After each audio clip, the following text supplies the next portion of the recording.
અંશે શિક્ષકો પણ જવાબદાર છે, કારણ કે એમને આઉટલેટ મળતું નથી, એમને પોતાની વાત કરવાની ક્યાંય જગ્યા જ નથી, તો પછી એ કઈ જગ્યાએ જઈને પોતાના પ્રશ્નોની ચર્ચા કરશે? જેવું બાળક કોઈક વાત કહે છે એવું કે તને ખબર ના પડે એમ કરીને કાં તો ચૂપ કરાવી દેવામાં આવે છે.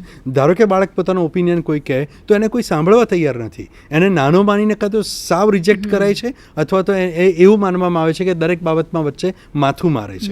તો આવા સંજોગોમાં બાળકોનું ભાગી જવું કે બીજા આત્મહત્યાના કિસ્સાઓ બનવા એ શક્ય છે.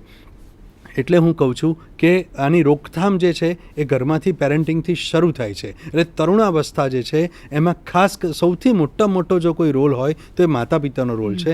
બહુ જ ઇમ્પોર્ટન્ટ વાત છે. અને જો તરુણો જે છે એને આપણે ખરાબ કે સારાના લેબલ આપવા હોય તો એ આપતા પહેલાં આપણે વિચાર કરવો જોઈએ કે લેબલ ક્યાંથી આવે છે, આપણામાંથી આવે છે. એટલે we need to restrict it. આપણે એને સમજવું પડશે અને પછી એની સાથે ડીલ કરવું પડશે. Yes sir, absolutely right sir. આપે જે કીધું એ ખૂબ જ સાચું છે. અને સર આગળ એક એવી વાત છે કે સર આપે જે કીધું કે માતા પિતાએ પહેલાં તો પોતાનું જ કાઉન્સિલિંગ કરાવવું પડશે, સજ્જ કે તમે કીધું કે સજ્જ પણ થવું પડશે સર. અને અમુક વાર જે ઘરનું વાતાવરણ હોય છે એ સતત બાળકના માનસ પર એની અસર બહુ થતી હોય છે. Absolutely right. આગળ સર આપણે થોડુંક ચર્ચા કરીશું કે સર આજના તરુણો કે આપણે જ્યારે તરુણ હતા ત્યારે એક દીવા સ્વપ્ન જેવું એક એનું હોય છે, ડે ડ્રીમ સર, એના રોલ મોડલ હોય છે સર. તો આ દીવા સ્વપ્નમાં જ્યારે એ બધું જોતો હોય છે એની પોતાની અલગ દુનિયા હોય છે સર, પણ એને જે અપેક્ષિત સિદ્ધિ મળતી નથી હોતી સર, ત્યારે એ ડિપ્રેશનનો ભોગ બને છે સર. અને જ્યારે આ ડિપ્રેશનનો ભોગ બને છે ત્યારે એ સ્કૂલમાં કે ઘરમાં કે એના મિત્રો તરફથી સર એ જે રિસ્પોન્સ એણે આપવો જોઈએ એ આપતો નથી. અને સર એ એવું કહેવાય કે સર એક અંધારી કોઈ દુનિયામાં જતો રહે છે. એને બહાર કેવી રીતે લાવવું સર? સૌથી પહેલી વાત તો એ છે કે આપણે છે ને શિક્ષકો હોય કે મા બાપ હોય કે કોઈ પણ કે તરુણો પોતે હોય, દરેક જણાએ વાત સમજવાની છે કે હંમેશા છે ને વાસ્તવિક ધ્યેયને પસંદ કરો. અવાસ્તવિક ધ્યેયને પસંદ કરવાથી મોટા ભાગે ફ્રસ્ટ્રેશન આવવાની સંભાવના છે. હું ઘણી બધી વખત કહું છું કે કેટલાક લોકો જે છે એ પોતે એવું માને છે કે આપણે કંઈ પણ કરી શકીએ, ફક્ત મનમાં એકવાર નક્કી કરીએ પછી બધું જ થઈ શકે. પણ મનોવૈજ્ઞાનિક રીતે આ વાત કેટલી સાચી છે? ખરેખર એટલી બધી હંમેશા બધા માટે આ વાત લાગુ પડતી નથી. આપણે જોઈ શકીએ છીએ કે કોઈ એક વ્યક્તિ એને લાઈફના બહુ ટોચની અવસ્થાએ પહોંચે છે, પણ એના માટે એણે કેટલી બધી મહેનત કરી હોય છે. એમને મેં ટોચની અવસ્થાએ પહોંચતો નથી. મોટા ભાગે અત્યારે ઘણી બધી વખત એવું જોવા મળે છે કે કેટલાક લોકો ઇન્સ્પિરેશનના નામે કે પ્રેરણાઓના નામે કે બીજા એવા કશાક નામે લોકોને ફક્ત ને ફક્ત દીવા સ્વપ્નો જોતા શીખવાડે છે કે તમે આવું કલ્પના કરો કે તમે આ જગ્યાએ ટોચ પર પહોંચી ગયા છો. મેં ક્યારેક તો એવું જોયું છે કે એટલી હદ સુધી કે છોકરાઓને એવી કલ્પના કરાવવામાં આવે છે કે તમે એવી કલ્પના કરો કે તમને ગોલ્ડ મેડલ મળી રહ્યો છે અને તમને મળશે. સાયકોલોજીકલી સ્પીકિંગ હું એવું કહી શકું કે આવી રીતે ગોલ્ડ મેડલ ના મળે. જો તમારે ખરેખર મહેનત કરો, ખરેખર ચોક્કસ દિશામાં આગળ જાઓ, સ્ટેપ બાય સ્ટેપ આગળ જાઓ, તો જ એ બાબત મળે. વાસ્તવિક રીતે ધ્યેય જોવો બહુ જરૂરી છે. તમારી અંદર 3 બાબતો બહુ મહત્ત્વની છે. પહેલી જે છે એ છે ઇન્ટરેસ્ટ, બીજી છે એ છે અભિરુચિ અથવા તો એપ્ટિટ્યૂડ, અને ત્રીજું જે છે એ એટીટ્યૂડ એટલે માણસનો એટીટ્યૂડ. આ ત્રણેય બાબતો જો વ્યવસ્થિત રીતે કામ કરતી હશે તો એ વ્યક્તિ જે તે ક્ષેત્રમાં સફળતા પ્રાપ્ત કરી શકશે. હવે દીવા સ્વપ્ન જોવા એ શરૂ થાય છે, આ તરુણાવસ્થામાં શરૂ થાય છે, નો ડાઉટ, કે ભાઈ મારે આવું બનવું છે, અથવા કોઈ કહે કે આવું બનાય તો કે ઓકે મારે પણ સરસ રીતે આગળ વધવું છે. આ કિક સ્ટાર્ટ પોઈન્ટ તરીકે જરૂરી છે. એટલે એ શરૂઆત માટે બહુ જરૂરી છે. પણ એના પછીનો મુદ્દો બહુ મહત્ત્વનો છે કે જ્યારે કોઈ પણ તમે પ્લાનિંગ કરો પછી એનો અમલ બહુ મહત્ત્વનો છે. એ પ્રમાણે જો દીવા સ્વપ્ન જોયું તમે તો એ દીવા સ્વપ્નની બદલે સ્વપ્નમાં પહેલાં આવો. સ્વપ્ન એટલે ઊંઘનું સ્વપ્ન નહીં, પણ જે કરિયરનું સ્વપ્ન જોયું છે એના પર તમે આવો અને એને પેપર પર મૂકો. એને ત્યાં તમે વિચારીને ખરેખર બધું લખતા જાઓ કે તમારી શક્તિઓ કેટલી છે, તમારી મર્યાદાઓ કેટલી છે, તમે એને કેવી રીતે પ્રાપ્ત કરશો અને એ પ્રાપ્ત કરવામાં તમને કેટલી મુશ્કેલીઓ નડશે. જે લોકો આનું તટસ્થ એનાલિસિસ કરી શકે છે એવા લોકો ડેફિનેટલી સફળતા પ્રાપ્ત કરી શકે છે. અને આ વાત જે છે દીવા સ્વપ્નમાંથી બહાર આવવા માટે બહુ જરૂરી છે. મોટાભાગે મેં જોયું છે કે ફક્ત ને ફક્ત ઇન્સ્પિરેશનની કે મોટિવેશનની ભરમારથી દબાઈ જતા જે લોકો છે એવા લોકોને ડિપ્રેશન આવે છે, કારણ કે પોતાનામાં તાકાત હોતી નથી અને મનમાં એવું ધારી લીધું હોય છે, વિઝ્યુલાઇઝ કરી લીધું હોય છે કે હું આવું મેળવી લઈશ ને પેલું મેળવી લઈશ, અને ખરેખર તાકાત હોતી નથી. એટલે ડેફિનેટલી એ લોકો સાયકોલોજીકલ ડિઝોર્ડરનો ભોગ ભોગ બને છે. એમાં ખાસ કરીને ડિપ્રેશન છે, બાયપોલર મૂડ ડિપ્રેશન છે, એન્ઝાયટી છે, ઇન્સોમનિયા આવી ઘણી તકલીફો થઈ જાય છે. એટલા માટે વાસ્તવિક બનવું બહુ જરૂરી છે, મહેનત કરવી બહુ જરૂરી છે. સાચું કીધું સર. મહેનત તો કે છે ને કે પુરુષાર્થનો કોઈ વિકલ્પ નથી સર. અને જો એ એક ગોલ બનાવી દે કોઈ પણ તરુણ, તો એ અને સર એક છે કે માતા પિતા એના પહેલા રોલ મોડલ હોય. બિલકુલ. અને જ્યારે તરુણાવસ્થામાં પ્રવેશે ત્યારે રોલ મોડલમાં થોડોક ફેરફાર થતો હોય છે, કારણ કે એ બહારની દુનિયા જુએ છે. ક્યારેક કોઈ શિક્ષક એનો રોલ મોડલ હોય અથવા કોઈ બીજા વ્યક્તિ એનો રોલ મોડલ બની શકે છે. સર આપે કીધું એ બહુ સાચી વાત છે. હવે સર એક બહુ મહત્ત્વની વાત કરવી છે કે આજના જમાનામાં સર એક એવી બધી બદીઓ જોવા મળી છે ને જે અત્યારે એનું જેને કહેવાય ને કે બિલાડીના ટોપની જેમ આ બધી બદીઓ ક્યાંય ખૂણે ખાંચરે જોવા મળે છે સર. ખાસ કરીને સર મેં જોયું કે વિકૃતિનો ભોગ બન્યા છે અત્યારના યુવાનો. કે સર દાખલા તરીકે પેપરમાં વારંવાર વાંચતા હોઈએ છીએ, સમાચારોમાં જોઈએ છે કે ગાડીઓના કાચ તોડી નાખવા, બાઇકો ચોરવી. સર તમે જોયું હશે હમણાં કે સારા સારા શોરૂમમાંથી સર વેલ્યુએબલ વસ્તુઓ ચોરવી. સર એ રીતે વ્યસન, સર ડ્રગ્સ કે એ બધું તમે જોયું તો આજના યુવાનો સર આ તરફ વળ્યા છે. એટલે આ કેવા પ્રકારની મનોવિકૃતિ, આને દૂર કરવા શું કરવાનું? હા, બહુ ઇમ્પોર્ટન્ટ વાત છે. મેં આગળ કહ્યું તે પ્રમાણે એમાં આનો એક જવાબ આગળના મારા ઉત્તરમાંથી શરૂ થઈ જાય છે. જેમ કે ઘરનું વાતાવરણ કલુષિત છે, એટલે એવા છોકરાઓ બહાર શાંતિ શોધવા જાય છે, એવા છોકરાઓ બહાર આઈડેન્ટિટી શોધવા જાય છે, એવા છોકરાઓ બહાર પ્રેમ શોધવા જાય છે.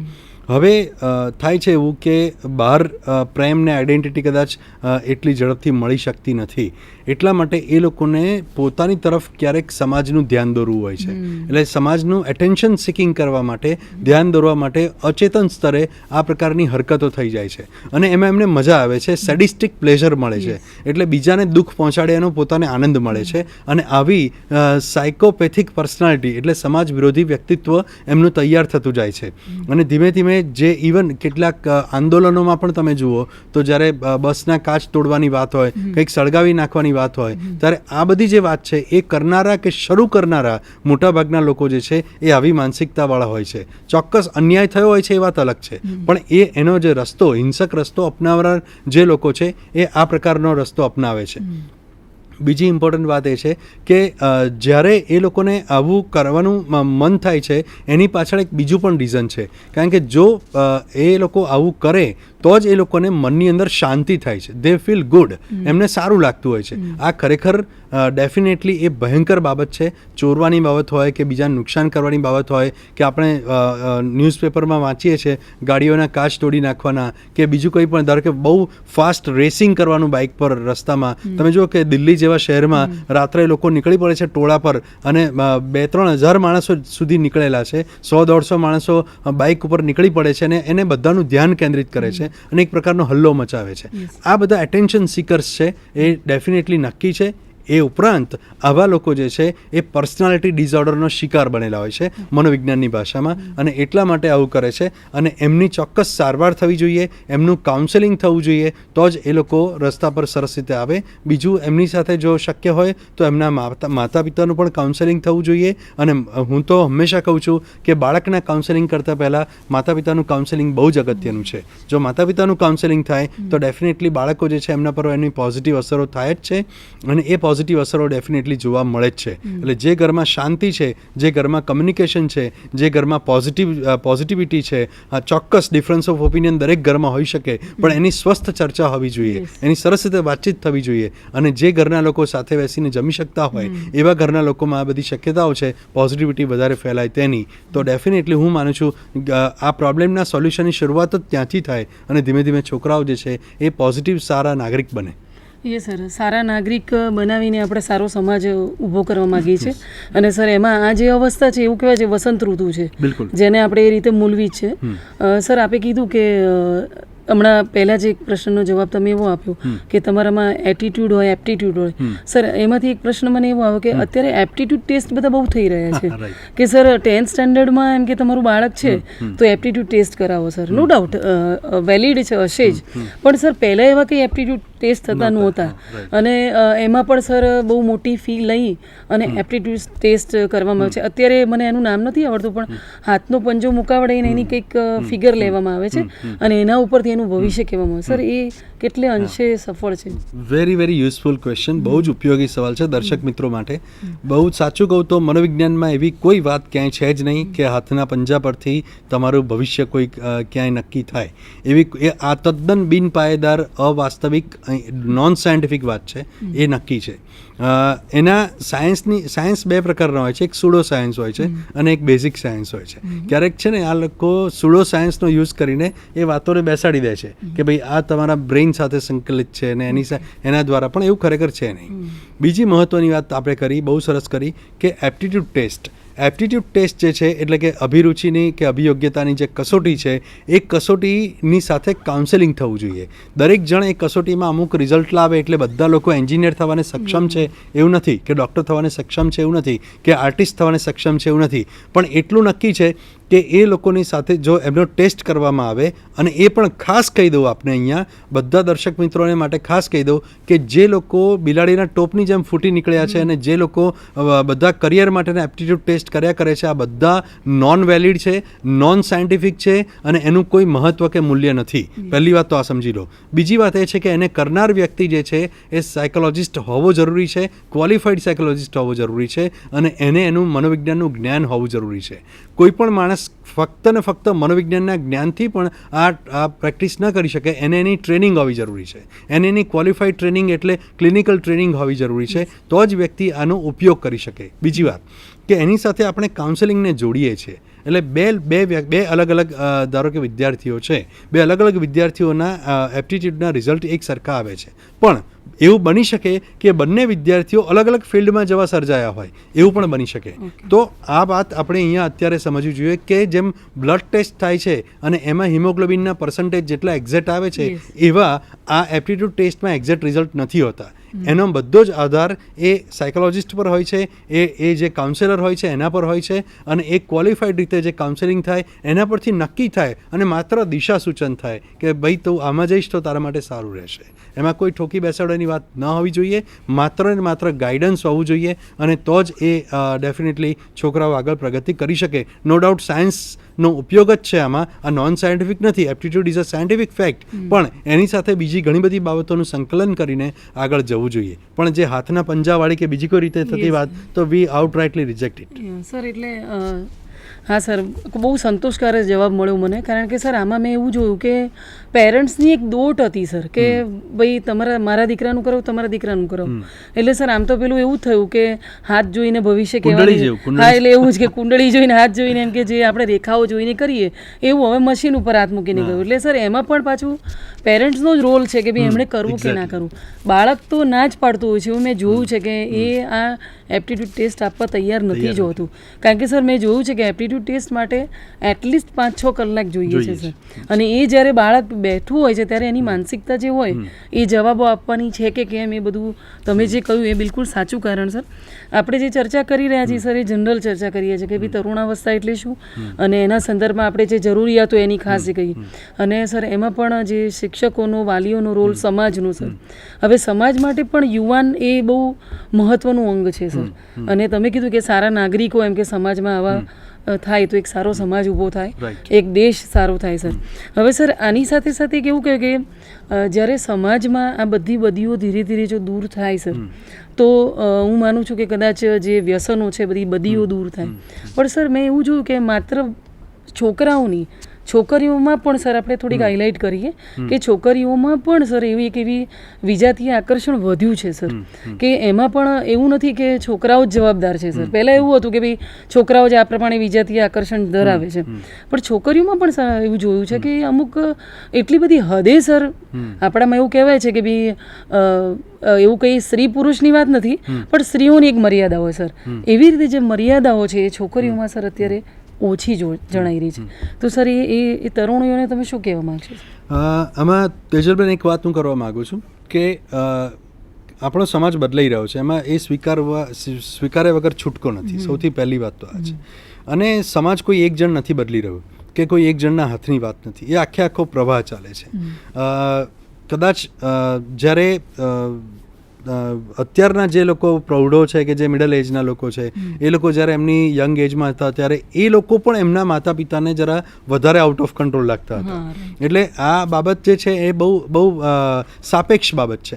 અને બીજી મહત્વની વાત એ છે કે વિજાતીય આકર્ષણ થવું એ કુદરતી છે, એ સ્વાભાવિક છે, કુદરતી છે. પણ એ થયા પછી એનું મેનિફેસ્ટેશન કે એના પછીના જે પગલાં લેવા એ બધા જે છે એ સમાજને અને કલ્ચરને આધારિત બાબતો છે.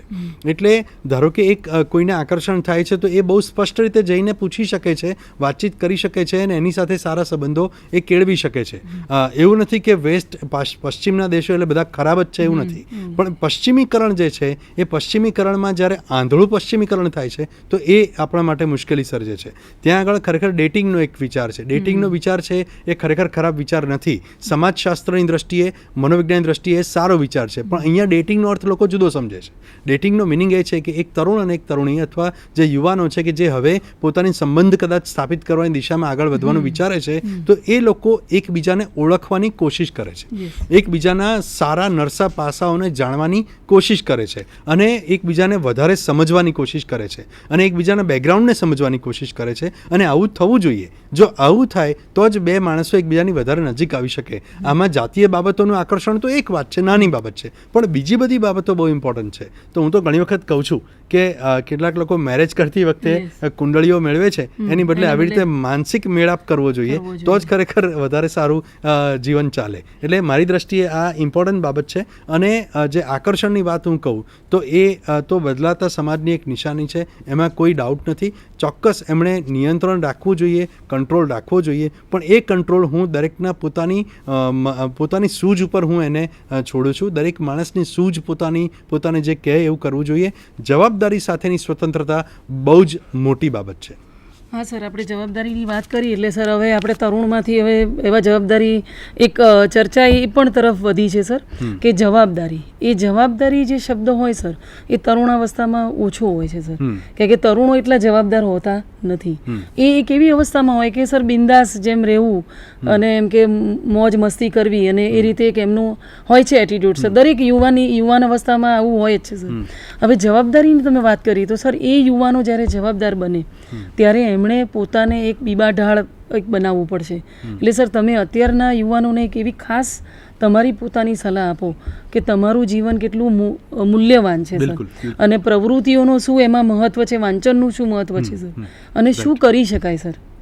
સૌથી પહેલી વાત મેં આગળ પણ તમને કહી હતી કે જીવનને શેપ આપવાનું જો કંઈ કામ કરતું હોય તો એ તરુણાવસ્થા છે. તમે નક્કી કરો કે મારે આ થવું છે, એ થવા માટેનું તમે જે જરૂરિયાત